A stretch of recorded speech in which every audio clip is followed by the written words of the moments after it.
بسم اللہ الحمد للہ رب العالمین والصلاة والسلام علی نبینا محمد وعلی آلہ وصحبہ اجمعین اما بعد۔ کتاب الحج باب فضلہ و بیان من فرض علیہ، یہ اس کتاب کی ترتیب میں چھٹا چیپٹر ہے، چھٹی کتاب ہے کتاب الحج۔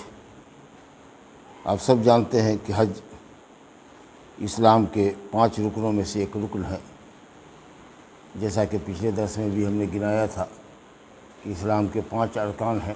ارکان کہتے ہیں رکن کو، کونے کو، جس میں مین چیز تو شہادتین ہیں، اشہد ان لا الہ الا اللہ و اشہد ان محمد عبدہ و رسولہ، اللہ تعالیٰ کی وحدانیت کی اور محمد صلی اللہ علیہ وسلم کی عبدیت و رسالت کی، وہ اللہ کے بندہ اور رسول۔ اور اس کے بعد دوسری چیز ہے یومیہ 5 وقت نماز، 5 وقت کی نماز فرض ہے، اور مال کی زکوٰۃ فرض ہے اسلام میں، اور 1 مہینے کا روزہ فرض ہے، اور 5واں رکن حج ہے۔ یہ بھی بتایا تھا آپ کو، یا آپ جانتے ہوں گے کہ نماز یومیہ عبادت ہے، جمعہ ہفتہ واری عبادت ہے، زکوٰۃ سالانہ عبادت ہے، سوائے کسان کے یا باغ والے کے جس کے باغ میں انگور اور کھجور آتے ہوں، اور کھیتی کرنے والوں کے جن کے یہاں فصلیں دانے کی تیار ہوتی ہے، تو جب فصل تیار ہوگی، ہمارے یہاں 2 فصل عام طریقے سے تیار ہوتی ہے، دھان کی اور گیہوں کی، تو ان دونوں موقع پر جب مال 5 وسق کو پہنچ جاتا ہے، جس کا وزن 9 کنٹل ہے، بعض علماء نے 7.5 کنٹل کہا، تو 9 کنٹل اگر دھان ہو جائے یا 9 کنٹل گیہوں ہو جائے، یا ایک موسم میں جتنا کچھ ہوتا ہے سب ملا کے اگر 9 کنٹل ہو جائے، کھیت والے کو اور بٹائی کرنے والے کو، ہم کو الگ ہو، کھیت والے کو الگ ہو، بٹائی کرنے والے کو الگ ہو، جس کسی کے پاس بھی 9 کنٹل غلہ آتا ہے، چاہے بٹائی کر کے آوے کہ کھیتی سے آوے، اس پر زکوٰۃ واجب ہوتی ہے۔ اور 5واں رکن جو ہے تو بہرحال زکوٰۃ اور روزہ سالانہ عبادت ہے، اور حج جو ہے وہ پورے عمر میں 1 مرتبہ حج اور عمرہ فرض ہے۔ یہ اللہ تعالیٰ کا بڑا احسان ہے، کیونکہ حج میں مشقت بہت ہے، اور اگر تکرار کے ساتھ اگر یہ فرض کر دی جاتی تو لوگ اس کی طاقت نہیں رکھتے۔ تو یہ اللہ کا بڑا احسان ہے کہ حج کو اللہ نے، حج اور عمرے کو 1 مرتبہ پوری زندگی میں فرض کیا ہے، جب آدمی عاقل ہو، بالغ ہو، بلوغت کے بعد سے لے کر کے موت کے وقت سے پہلے تک اس پر 1 مرتبہ فرض ہے۔ پھر عبادتوں میں ایک چیز اور بھی غور سے دیکھیے آپ کہ متنوع عبادات ہیں، یہ بھی 1 مرتبہ سے زیادہ ہم کہہ چکے ہیں کہ اللہ تعالیٰ بندے کا امتحان لینا چاہتا ہے۔ تو کچھ عبادت ایسی ہے جس کا تعلق ہماری بدنی طاقت سے، اس میں مال خرچ نہیں ہوتا، اس لیے نماز پڑھنے کے لیے آپ آتے ہیں، اس میں کوئی مال نہیں لگتا۔ زکوٰۃ ہے وہ صرف مالی ہی عبادت ہے، اور حج جو ہے اس میں جسم زیادہ لگتا ہے، مال کم لگتا ہے، الا کہ دور دراز سے لوگ آ گئے تو مال بھی لگتا ہے اور جسمانی طاقت بھی لگتی ہے۔ تو اس سے کچھ علماء نے کہا ہے کہ حج بدنی عبادت بھی ہے اور مالی عبادت بھی ہے۔ ان عبادتوں میں دیکھیے تو کچھ عبادتیں کرنے کی ہیں جن کو ہم بجا لاتے ہیں، جیسے نماز بجا لاتے ہیں، زکوٰۃ دیتے ہیں، حج کے بھی ارکان ہیں، طواف ہے، صفا مروہ کی سعی ہے، منی میں، عرفات میں، مزدلفہ میں ٹھہرنا ہے، جمرات کو، پیلرز کو کنکری لگانا ہے، جانور ذبح کرنا ہے، یہ سب کچھ کرنے کے کام ہوتے ہیں۔ اور روزے کو اگر دیکھیے تو روزہ صرف ترک کا نام ہے، روزے میں کچھ نہیں آپ کو کرنا، صرف کھانا چھوڑنا ہے، پینا چھوڑنا ہے، بیوی چھوڑنی ہے، جھوٹ چھوڑنا ہے، غلط کام چھوڑنا ہے، وہاں کرنا کچھ نہیں ہے آپ کو۔ روزہ نام ہے ترک کرنے کا، صوم مانے ترک۔ نماز تو ہمیشہ فرض ہے، رمضان میں بھی فرض ہے، نہیں سمجھ رہے؟ تو روزہ جو ہم رکھتے ہیں اس میں صرف چھوڑتے ہیں، ہم کھانا چھوڑتے ہیں، پینا چھوڑتے ہیں، اور شہوت چھوڑتے ہیں، اور جو غلط چیزیں ان کو چھوڑتے ہیں۔ تو کچھ چیزیں عبادتوں میں کرنے کی ہے، کچھ چیزیں چھوڑنے کی ہے، کچھ عبادتیں جسمانی ہیں، کچھ عبادتیں مالی ہیں۔ دیکھیے اور سب واجب ہے، فرض ہے، تاکہ بندے کا امتحان ہو۔ کسی کے لیے اگر مال مانگیے ہزاروں ہزار دے دے گا، لیکن اس کو نماز پڑھنے کے لیے مت کہیے، بہت بوجھل ہے اس کے لیے نماز، بہت بوجھل ہے، پہاڑ پر چڑھ جائے گا لیکن کہے گا نماز 5 وقت کی پڑھو نا، اس کے لیے تیار نہیں۔ کتنا آدمی ہے زکوٰۃ تو خوب دیتا ہے، نفلی صدقہ بھی لٹاتا ہے، لیکن کہیے روزہ رکھنا ہے 30 دن تو اس کو بھوک پیاس کی شدت برداشت نہیں ہو رہی ہے، پیسہ لے لیجیے لیکن روزہ مت کہیے رکھنے کے لیے۔ سال میں 4 مرتبہ عمرہ کے لیے جائے گا، 10 لاکھ روپیہ خرچہ کرے گا، یہ اس کو منظور ہے، لیکن روزہ رکھنا بھاری پڑتا ہے۔ تو اس طریقے سے متنوع عبادات، مختلف عبادات اللہ نے بندوں پر فرض کر کے بندوں کا امتحان لیا کہ تم سب امتحان میں پورے اترتے ہو کہ نہیں اترتے۔ جیسے کمپٹیشن کا ایگزام ہوتا ہے، بڑے بڑے کمپٹیشن ہوتے ہیں، تو سائنس کا بھی کچھ سوال ہے، کچھ میتھ بھی ہے، کچھ جی کے بھی ہے، کچھ یہ بھی ہے، کچھ وہ بھی ہے، سب کو ٹیسٹ کیا جاتا ہے، صرف ایک مادہ نہیں ٹیسٹ کیا جاتا ہے، پورے طریقے سے دیکھا جاتا ہے کہ یہ سب سبجیکٹ میں ٹھیک ہے کہ نہیں، مجموعی اعتبار سے۔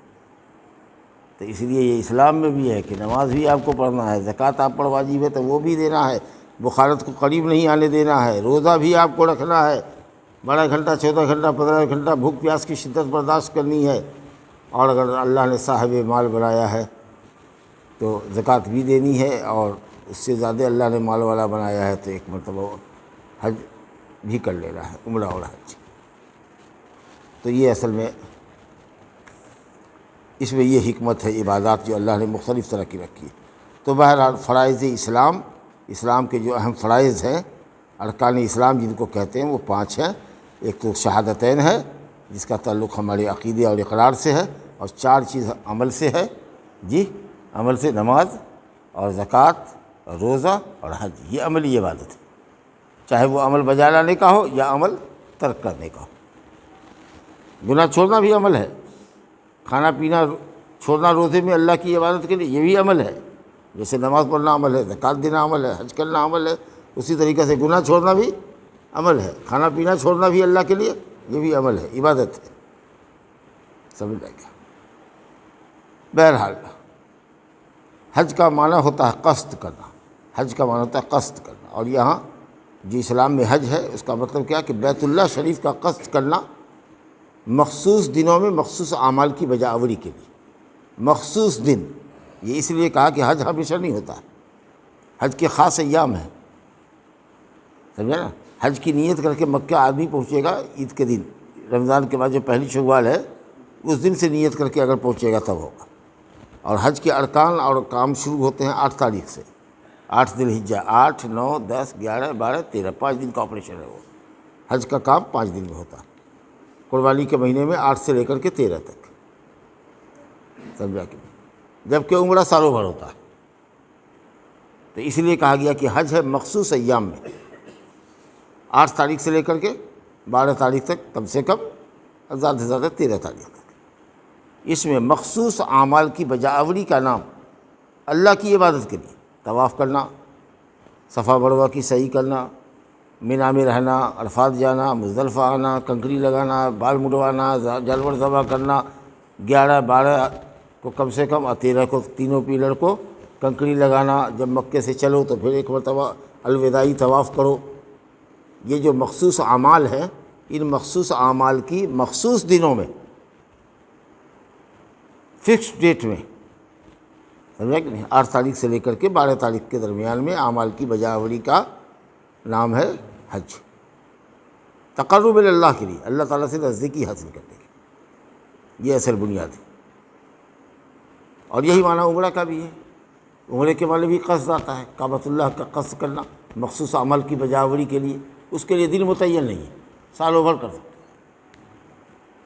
ہیں۔ جس میں میقات پر جاتے ہیں، جو جگہ مقرر ہے حاجی اور کے لیے، عمرہ کرنے والے کے لیے کہ باہر سے آ رہا ہے تو وہاں سے وہ بغیر احرام کی چادر میں، بغیر نیت کیے ہوئے نہیں جا سکتا، تو وہاں سے جانا ہے آدمی کو، عمرے کی نیت سے مکہ پہنچ کے طواف کرے گا، صفا مروہ کی سعی کرے گا، اور بال چھوٹا کرا کر حلال ہو جائے گا، بس 2 گھنٹے کا کام ہے عمرہ، مکہ پہنچنے کے بعد 1 گھنٹہ طواف میں، 1 گھنٹہ سعی میں، حد سے حد، بال چھوٹا کر یہ پورے سر کا، اور عورت ہے تو صرف تمام بالوں سے ایک چوٹی سے یا کئی چوٹی بنائی ہوئی ہے تو اس چوٹی سے ایک انگلی کے پوڑ کے برابر بال کاٹ لیں گے۔ تو یہ عمرہ میں اتنا ہی ہوتا ہے، طواف اور صفا مروہ کی سعی اور بال چھوٹا کاٹ۔ اور حج میں طواف بھی ہے، سعی بھی ہے، اور منی عرفات مزدلفہ جس کو مشاعر مقدسہ کہتے ہیں، مقدس مقامات جو دین کی علامات ہیں، جہاں جہاں حضرت ابراہیم خلیل اللہ ٹھہرے تھے اللہ کی عبادت کے لیے، ان تمام مقامات پہ جانا اور عبادت کرنے کے لیے ٹھہرنا، یہ عبادت ہے۔ یہ زندگی میں صرف ایک مرتبہ فرض ہے۔ اقرع بن حابس رضی اللہ عنہ نے کہا کہ یا رسول اللہ کیا ہر سال حج فرض ہے؟ تو نبی صلی اللہ علیہ وسلم خاموش رہے، وہی کا انتظار کیا۔ اس کے بعد جب وحی آئی تو کہا کہاں گیا پوچھنے والا؟ کہا کہ اگر میں کہہ دیتا ہاں تو ہر سال حج فرض ہو جاتا اور تم اس کی طاقت نہیں رکھتے۔ تو ایک مرتبہ فرض ہے، اس کے بعد آدمی حج کرتا ہے تو نفل کرتا ہے۔ ایک مرتبہ عمرہ واجب ہے، اس کے بعد عمرے پر عمرہ کرتا ہے تو یہ نفل ہے۔ لیکن کب عمرہ اور حج واجب پھر ہو جائے گا؟ ایک مرتبہ تو شریعت نے مالدار پر واجب کیا، اب پھر کب کوئی عبادت واجب ہو جاتی ہے جو واجب نہ ہو؟ جب آدمی نذر مان لے، منت مانے، ایسا ہو جائے گا تو میں ایک حج کر دوں گا۔ تو اپنا حج اگر آپ ادا کر چکے ہیں فرض، تو آپ جائیے منت والا حج پورا کیجیے۔ کون بولا تھا آپ کو منت ماننے کے لیے؟ لیکن اگر مان لیا تو آپ کو کرنا ہے، عبادت کی منت مانی ہے تو ایسا ہو جائے گا تو میں ایک عمرہ کر کے آؤں گا۔ میری بیٹی کی شادی ہو گئی تو میں اللہ کے شکرانے میں جا کر کے عمرہ کر کے آؤں گا۔ میں اللہ کے لیے عہد کرتا ہوں کہ میں ایک عمرہ کروں گا۔ تو وہ کام اگر اللہ تعالیٰ نے کر دیا اپنے فضل سے، حالانکہ منت سے کچھ ہوتا نہیں ہے، وہ صرف دل کی تسلی اور تشفی، اور حدیث میں آیا کہ بخیل کے مال کے نکلنے کا ذریعہ ہے۔ بلکہ عام اصطلاح میں ہماری گاؤں کی زبان میں سنیے تو بنیوٹی ہے اللہ تعالیٰ سے کہ تو ایسا کر دے گا تو ہم ایسا کریں گے۔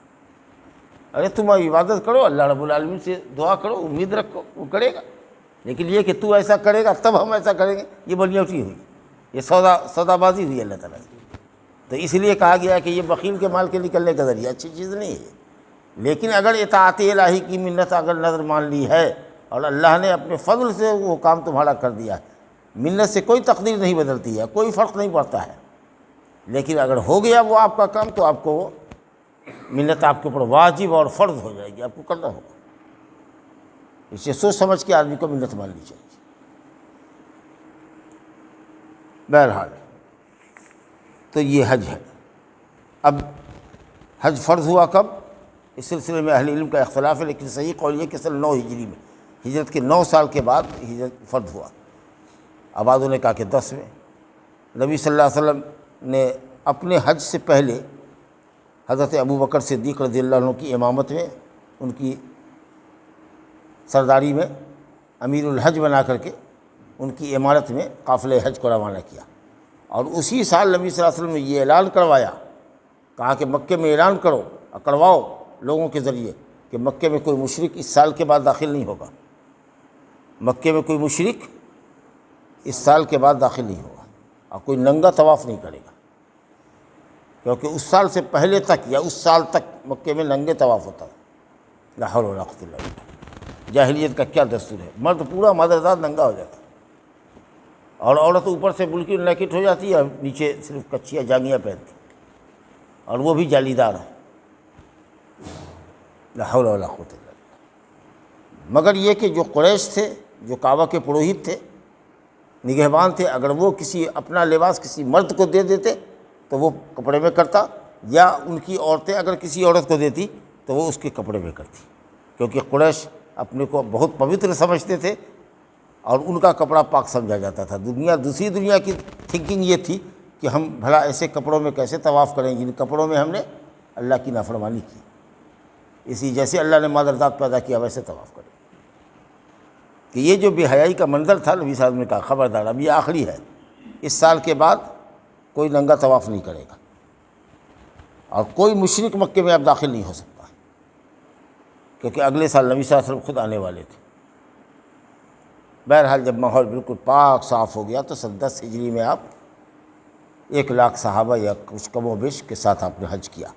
اب وہی پہلا اور آپ کا آخری حج تھا، وہی پہلا آخری حج ایک ہی ہوا، لیکن اس کو حجۃ الوداع کہتے ہیں کہ آپ نے اس میں اشارہ دیا کہ میں دنیا سے رخصت ہونے والا ہوں، یہ الوداعی حج ہے، میرا رخصتی کا حج۔ اور ہر ایک رکن کرنے کے بعد آپ کہتے تھے، حدیث آئے گی طواف کرتے تھے اور کہتے تھے سیکھ لو طواف کرنے کا طریقہ، ہو سکتا ہے کہ میں اس سال کے بعد حج نہ کروں۔ صحیح کرتے تھے، صفا مروہ کہتے تھے سیکھ لو، ہو سکتا ہے کہ میں اس سال کے بعد حج نہ کروں۔ تو اس سے اس کو حجۃ الوداع کہتے ہیں، وداع معنی رخصت، سمجھا؟ بڑی فضیلت ہے اس کی، حج کی بڑی فضیلت ہے، اور کس پر حج فرض ہے اس کا بیان آئے گا اس چیپٹر میں۔ تو انشاءاللہ کتاب الحج کا جو پہلا باب ہے وہ باب و بیان فضل الحج، حج کی فضیلت کا بیان، وہ بیان من فرض علیہ، اور جس پر حج فرض ہے اس کا بیان۔ جہاں تک حج کی فضیلت کا سوال ہے اور حج کی منفعت تو بے شمار ہے۔ اللہ نے کہا لیشہدوا منافع لہم، بہت سی منفعت ہے حج میں، بہت ساری منفعت ہے، ثواب تو بے شمار ملتا ہے۔ ایک نماز پڑھیں گے وہاں تو 1,00,000 نماز کے برابر ہے۔ لوگوں سے تعارف ہوتا ہے، مختلف رنگ و نسل کے، ساری دنیا کے کونے کونے سے لوگ آدمی آتے ہیں حج میں، آپ ان سے تعارف کریں گے، متعارف ہوں گے، تعارف سے پہچان بنتی ہے، محبت بڑھتی ہے۔ پھر آدمی میدان عرفات کے اندر جو ٹھاٹھے مارتا ہوا انسانی سمندر دیکھتا ہے، جہاں تک نگاہ جا رہی ہے آدمی ہی آدمی نظر آ رہا ہے، اللہ اکبر۔ تو اس بڑے مجمع کو دیکھ کر کے میدان محشر اس کو یاد آتا ہے کہ جو اللہ دنیا کے کونے کونے سے آدمی کو آج کی ایک مقررہ تاریخ میں 9 ذی الحجہ کو میدان عرفات میں جمع کرنے پر قادر ہے، کیا وہ اللہ اس بات پر قادر نہیں ہے؟ بلا شبہ کہ وہ حضرت آدم علیہ السلام سے لے کر کے دنیا کے آخری انسان تک کو میدان محشر میں جمع کر دے۔ اور جب آدمی سلا ہوا کپڑا اتار کر کے 2 سفید چادر پہنتا ہے تو کفن کی یاد آتی ہے، کیسے ہی آدمی کفن میں لپٹ کے جاتا ہے، سمجھا کہ نہیں؟ بہرحال پہلے زمانے میں عجیب معاملہ تھا، پہلے زمانے میں سفر بہت مشکل تھا، حج کا سفر بڑا لمبا ہوتا تھا، یہاں سے لوگ بمبئی جاتا تھا، پانی کا جہاز لیتا تھا، سمجھا کہ نہیں؟ بہت ہی سست رفتار سواری ہوتی تھی ٹرین کی، اور اس سے پہلے کیسے لوگ جاتے رہے ہوں گے، کشتیوں کے ذریعے ندی ندی ندی ندی ندی ندی پہنچتے رہے ہوں گے۔ بہرحال پہنچنا تو بہت مشکل تھا، لوگ اس طریقہ سے بال بچوں کو رخصت کر کے جاتے جیسے کہ یہ اس کی زندگی کا آخری سفر ہے، زندہ ہو کر کے لوٹا تو لوٹا، نہیں تو مر جائے گا، ایسا معاملہ تھا، پرخطر سفر ہوتا تھا، 8 دن پانی کے اندر رہتا تھا یا اس سے بھی زیادہ۔ لیکن حج کی ادائیگی میں آسانی ہوتی تھی کیونکہ افراد بہت کم ہوتے تھے، تو بڑے آرام سے لوگ طواف کرتا تھا، صفا مروہ کی صحیح کرتا تھا۔ اور آج سفر آسان ہو گیا ہے، ہوائی جہاز سے دلی پہنچ جاؤ، بمبئی پہنچ جاؤ، ڈائریکٹ فلائٹ لے لو، تو وہاں جو بھیڑ ہوتی ہے تل رکھنے کی جگہ نہیں ہے، کہ بھیڑ کی وجہ سے لگتا ہے کہ آدمی مر جائے گا، کچل جائے گا۔ سفر آسان ہو گیا ہوائی جہاز سے، لیکن بھیڑ اتنی بڑھ گئی کہ مت پوچھ۔ وہ نیچے کا پورا جو حصہ ہے، پورا لمبا چوڑا مطاف جس کو کہتے طواف کی جگہ، کعبہ کی گرد بہت وسیع کر دیا ہے موجودہ حکومت نے، اور اس کا پورا نیچے تک لاکھوں آدمی یہاں آ سکتے ہیں۔ وہ نیچے والا حصہ اب صرف عمرہ کرنے والوں کے لیے خاص کر دیا ہے۔ عام آدمی، سویلین آدمی اس ڈریس میں جو ہے، یعنی غیر عمرہ کرنے والا، سویلین کا مطلب غیر عمرہ کرنے والا، وہ نیچے نہیں جا سکتا، اس کو سیڑھی سے، بجلی کی سیڑھی سے اوپر جانا ہے، 2ری منزل 3ری منزل پر جائے، نیچے وہی آئے گا جو احرام میں ہوگا، سمجھا کہ نہیں؟ اور آج کی تاریخ میں بھی لوگ جو گئے ہیں وہ کہتے ہیں کہ تل رکھنے کی جگہ نہیں، لگتا ہے کہ رگڑ اتنا پڑ رہا ہے، گردی اتنی ہے کہ مت پوچھ۔ یہ ان دنوں کی حالت ہے، رمضان میں اور عمرے کا کیا حال ہوگا؟ اللہ، بہت مشکل ہے معاملہ، بہت مشکل ہو گیا ہے معاملہ، طواف کرنا، صفا مروہ کی صحیح کرنا۔ بہرحال اللہ کا شکر ہے کہ اس نے زندگی میں ایک ہی مرتبہ فرض کیا، سمجھا کہ، لیکن جو ہمت والے لوگ ہیں، اور یہ ظاہر ہے کہ جوان ہی کر سکتے ہیں، طاقت بھی ہے اور پیسے کی بھی طاقت ہے، اور اللہ نے سخی دل بھی دیا ہے، تو وہ سال میں عمرہ کرتے ہیں، 1 سے زائد مرتبہ عمرہ کرتے ہیں، اور موقع بموقع گیپ کے ساتھ حج بھی کرتے ہیں، بڑی فضیلت ہے۔ دیکھیے پہلی حدیث میں پڑھتا ہوں، عن ابی ہریرہ رضی اللہ تعالی عنہ ان رسول اللہ صلی اللہ علیہ وسلم قال العمرۃ الی العمرۃ کفارۃ لما بینہما والحج المبرور لیس لہ جزاء الا الجنہ متفق علیہ، بخاری مسلم کی روایت ہے۔ سب سے مضبوط حدیث وہی ہوتی ہے یہ متفق علیہ، جس کو ذکر کیا ہو امام بخاری نے، امام مسلم نے، دونوں نے اتفاق کیا ہو اس حدیث کو اپنی اپنی کتاب میں ذکر کرنے پر۔ یہ حدیث کی سب سے مضبوط حدیث ہوتی ہے قسموں میں۔ حضرت ابو ہریرہ رضی اللہ عنہ سے روایت ہے کہ رسول اللہ نے فرمایا ایک عمرہ دوسرے عمرے تک کے درمیان میں ہونے والی غلطیوں کا کفارہ ہے۔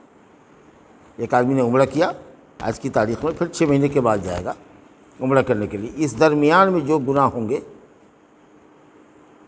یہ عمرہ ان گناہوں کا کفارہ ہوگا۔ پہلے بھی یہ بات شاید گزشتہ درس میں آ گئی ہے کہ بظاہر حدیث کا لفظ یہ بتا رہا ہے کہ تمام گناہوں کا کفارہ ہے، چھوٹے بڑے سب کا، لیکن اہل علم نے کہا ہے کہ یہ سب عبادات جتنی ہیں وہ سب چھوٹے چھوٹے گناہوں کا کفارہ ہوتی ہے۔ بڑے گناہ جو ہوتے ہیں وہ توبہ کے ذریعے ہی معاف ہوتے ہیں، سچی توبہ کرنی ہوگی، سمجھ لیں کہ یہ چھوٹے چھوٹے گناہوں کے لیے۔ تو بہرحال ایک عمرہ دوسرے عمرے تک کے درمیان کے صغائر، جس کو کہتے ہیں صغائر اور کبائر، سنے ہو نا، صغائر گناہ، صغیرہ معنی چھوٹے گناہ، اور کبائر کبیرہ کی گناہ، جس کو کرنے والے کو کہا کہ یہ لعنتی ہے، وہ اللہ کا غضب ہو، پھٹکار ہو، وہ آدمی میرا امتی نہیں ہے، نبی صاحب نے فرمایا ہو، جس کے کرنے والے کو اسلام نے سزا دی ہو، جس کے کرنے والے کو جہنم کی وعید سنائی ہو، یہ سارے گناہ کبائر ہوتے ہیں، وہ سچی توبہ سے معاف ہوتے ہیں۔ باقی جو صغائر ہیں چھوٹے چھوٹے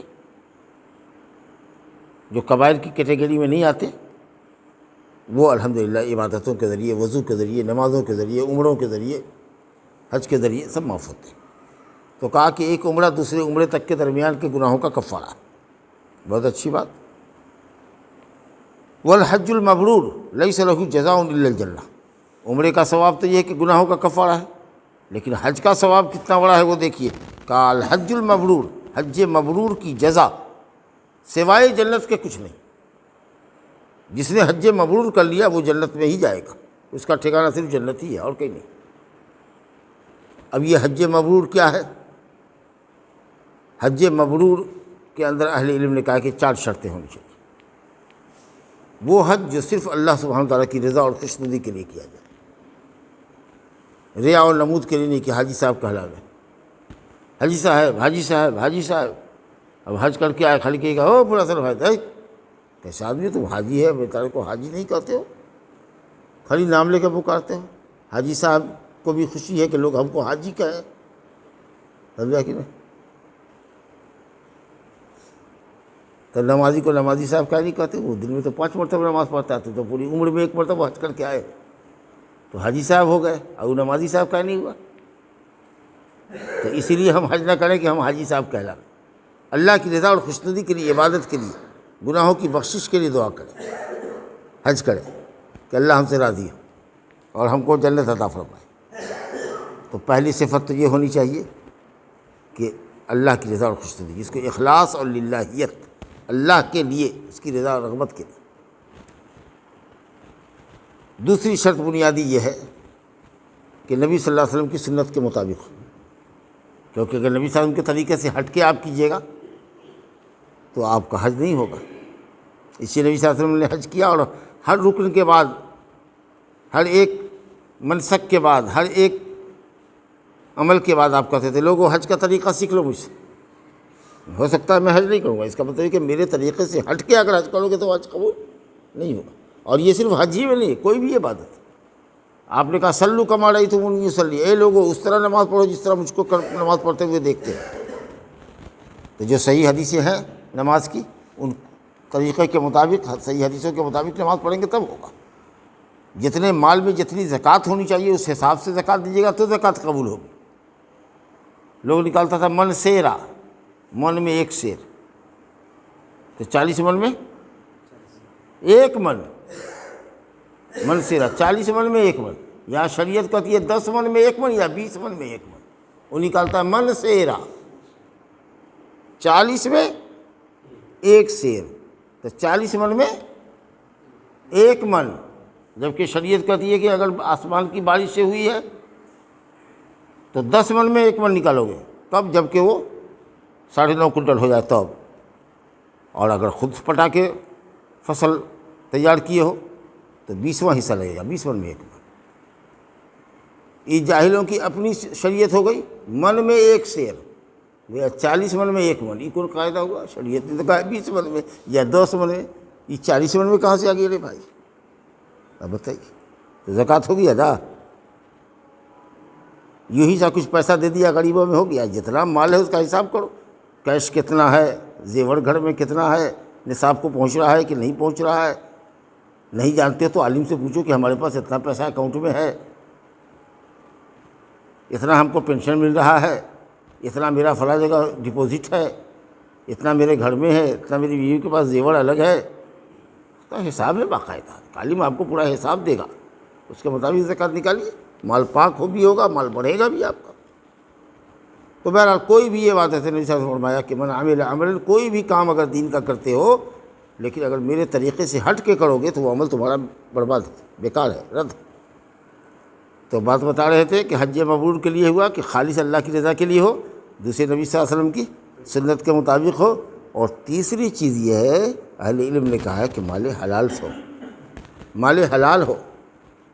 اللہ طیب ہے، طیب کو قبول کرتا ہے۔ صدقہ کر رہے ہو حرام مال سے، 2 نمبر کمائی کرتے ہو، صدقہ دیتے ہو، غریبوں میں بانٹتے ہو۔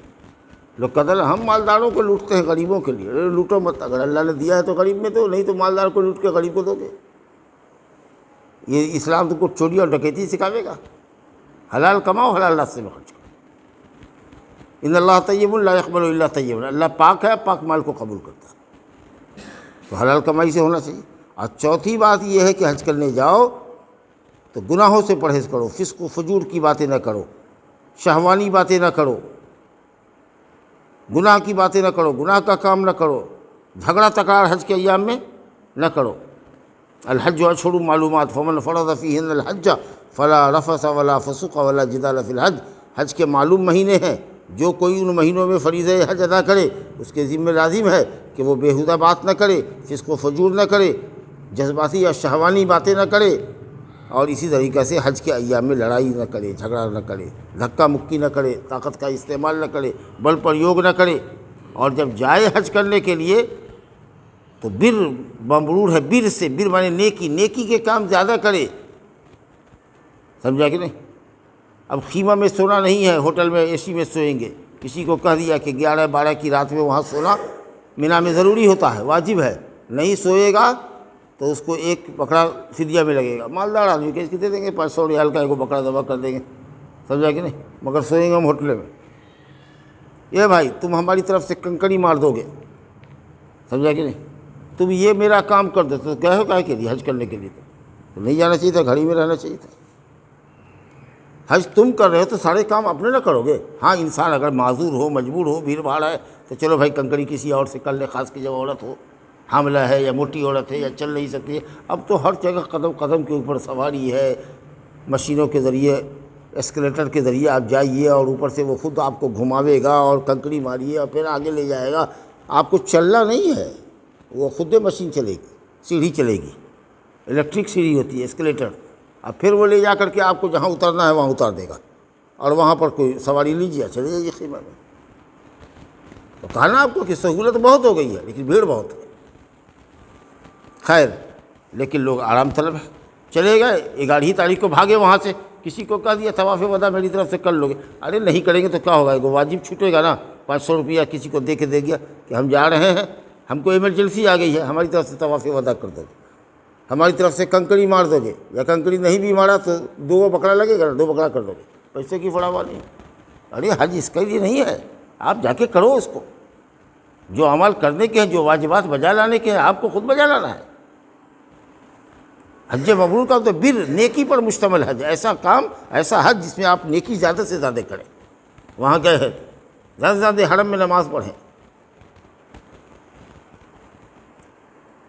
تو فرمایا گیا والحج المبرور، یہ حج ہے، حج مبرور، سمجھ میں آئی؟ ہاں، لیس لہ جزاء الا الجنہ، اس کی جزا، اس کا بدلہ سوائے جنت کے کچھ۔ ایک حدیث اور پڑھتے ہیں، وعن عائشہ رضی اللہ عنہا قالت قلت یا رسول اللہ علی النساء جہاد، اے علی النساء جہاد؟ قال نعم علیہن جہاد لا قتال فی الحج والعمرہ رواہ احمد و ابن ماجہ واللفظ لہ واسنادہ صحیح واصلہ فی الصحیح۔ کہتے ہیں حضرت عائشہ رضی اللہ عنہا کہتی ہیں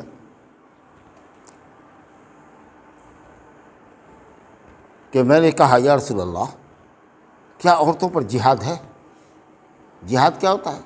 جہاد ہوتا ہے کوشش اور طاقت کو اللہ کا کلمہ بلند کرنے کے لیے خرچ کرنا۔ جو بھی کوشش آپ سے ہو سکتی ہے، جتنی بھی طاقت اللہ نے دی ہے، اس کو اللہ کا دین بلند کرنے کے لیے، اللہ کا کلمہ بلند کرنے کے لیے کہ دین غالب ہو، وہی دین وہی کلمہ، اللہ کا کلمہ مراد اللہ کا دین غالب ہو، اس کے لیے اپنی پوری کوشش صرف کرنا۔ اس کے لیے ہوتا ہے کبھی طاقت کا استعمال ہوتا ہے، جب حاکم وقت کہے کہ چلو لڑائی ہے، قتال کرنا ہے مشرک سے، تب وہ جہاد ہوتا ہے، جیسا کہ صحابہ کرام نے جہاد لڑی، فتوحات ہوئی اور پھر صحابہ کرام کے دور تک رہی اور رہی، سمجھا کہ نہیں؟ اور ہے جہاد جب چلے گا، جب شرط ہے۔ ابھی تو دنیا میں اٹھا ہوا ہے، معاملہ نہیں ہے مسلمانوں کے پاس اتنی طاقت کی کافروں سے لڑے، لیکن پھر جب حضرت مہدی آئیں گے، حضرت عیسیٰ علیہ السلام آئیں گے، تو بہت بڑی جنگ ہوگی اسلامی۔ خیر، تو یہ ہوا طاقت اور قوت کے ذریعے جہاد کرنا۔ اور دوسرا جہاد ہوتا ہے جہاد بالعلم، علم کے ذریعے جہاد کرنا، لوگوں کو بھلی باتوں کا حکم کرو، بری باتوں سے روکو، لوگوں کی کوئی جلی کٹی بھی سننی پڑتی ہے تو اس کو برداشت کرو، علم پھیلاؤ لوگوں کے اندر۔ کوئی مسئلہ اگر پوچھتا ہے اور تم جانتے ہو تو اس کو صحیح مسئلے کی طرف رہنمائی کر دو۔ یہ سب ہوا اللہ کے دین کی نشر و اشاعت کے لیے۔ آپ اپنے علم کو خرچ کیجیے، کوئی مال خرچ کر رہا ہے، کوئی اپنے جاہ و وقار کو خرچ کر رہا ہے، اور جب ضرورت پڑتی ہے حاکم وقت اسلامی حکمراں اگر کہتا ہے کہ چلو میدان قتال اور جہاد میں گردن کٹانے کے لیے، اسلام کا کلمہ بلند کرنے کے لیے، تو وہاں بھی وہ اللہ کے راستے کا مجاہد نکل جاتا ہے۔ تو حضرت عائشہ پوچھ رہی ہیں کہ کیا عورت پر جہاد ہے؟ یعنی وہ چاہ رہی ہیں کہ جہاد میں جائیں، قتال کے میدان میں جائیں، وہ بھی جنگ کریں، یا جنگ کرنے والوں کا کھانا بنائیں، یا کوئی مرہم پٹی کی نوبت آوے تو ان کو مرہم پٹی کریں، پانی پلائیں۔ تو آپ نے فرمایا کہ عورتوں پر جہاد نہیں ہے، لیکن ہاں ایسا جہاد ہے جس میں جنگ نہیں ہے، قتال نہیں ہے۔ ایسا جہاد ہے عورتوں پر جس میں قتال نہیں ہے، جنگ نہیں ہے۔ اور پھر آپ نے بتایا الحج والعمرہ، اور وہ جہاد ہے عورتوں کے لیے حج اور عمرہ کرنا۔ کہا نا کہ واللہ جہاد سے کم نہیں۔ ارے جہاد والے مشقت، کوشش صرف کر دینا، آخری کوشش صرف کر دینا، مشقت کسی کام کے لیے برداشت کرنا، آخری مشقت، اس کو جہاد کہتے ہیں۔ جیسے مجاہد جو جاتا ہے لڑائی کے میدان میں، تو اسی طریقے سے کہا نا کہ آج کل جانا تو آسان ہے اگر پیسہ ہے تو، 5 اسٹار ہوٹل میں روم لے لینا، بک کر لینا آسان ہے، لیکن طواف کرنے میں اور صحیح کرنے میں جو دھکا مکی ہوتی ہے اور جو پریشانی ہوتی ہے وہ کرنے والا ہی جانتا ہے۔ اور گزشتہ زمانے میں جانا بہت مشکل تھا، لیکن وہاں جا کے طواف کرنا بہت آسان تھا۔ 100 سینکڑا آدمی رہتے تھے، 1000 2000 رہتے تھے، 5000 رہتے تھے، اب 50 لاکھ ہوتے، 40 لاکھ ہوتے۔ سرکاری آنکڑا باہر سے آنے والے کا 20 لاکھ 25 لاکھ 30 لاکھ ہوتا ہے، اور جو اندرونی لوگ ہوتے ہیں پرمٹ والے، اور جو بغیر پرمٹ والے ہوتے ہیں گھسپیٹھیا، کدھر راستے سے گھس گئے، گورنمنٹ کی پولیس کو چکمہ دے کر کے حج کرنے چلے گئے، تو وہ سب کو اگر کر لیجیے گا تو وہ آدھا کروڑ رہتا ہے، اور ایک ہی جگہ پر ہے۔ اب سوچئے اگر ہر سال مالداروں پر حج فرض ہوتا اور دنیا کے سارے مالدار آ جاتے تو مکے شہر میں جگہ کافی ہوتی۔ یہ بھی ایک اللہ کی حکمت ہے کہ اس کو زندگی میں ایک ہی مرتبہ رکھا۔ کبھی آپ جا رہے ہیں، کبھی کوئی اور جا رہا ہے، کبھی کوئی اور جا رہا ہے، کبھی کوئی اور جا رہا ہے، اور کبھی تو ایسا ہوتا ہے کہ کئی بستیوں کو بھی اگر دیکھیے گا تو ایک بھی وہاں سے حاجی نہیں جاتا، اور اس کے بعد بھی اتنی بھیڑ ہے۔ تو بہرحال عورتوں کے لیے جہاد میں شرکت ضروری نہیں ہے، اگر وہ جہاد کا ثواب پانا چاہتی ہے تو الحمدللہ اس کے لیے جہاد ہے ایسا جس میں قتال نہیں ہے، جنگ نہیں ہے، لیکن مشقت میں وہ جہاد سے بھی کم نہیں ہے، اور وہ ہے عمرہ اور حج کرنا۔ ھذا وباللہ توفیق۔ کہتے ہیں حدیث تو صحیح ہے، لیکن اس کی اصل یعنی بنیادی طور پر یہ حدیث کہاں ہے؟ صحیح میں، بخاری شریف۔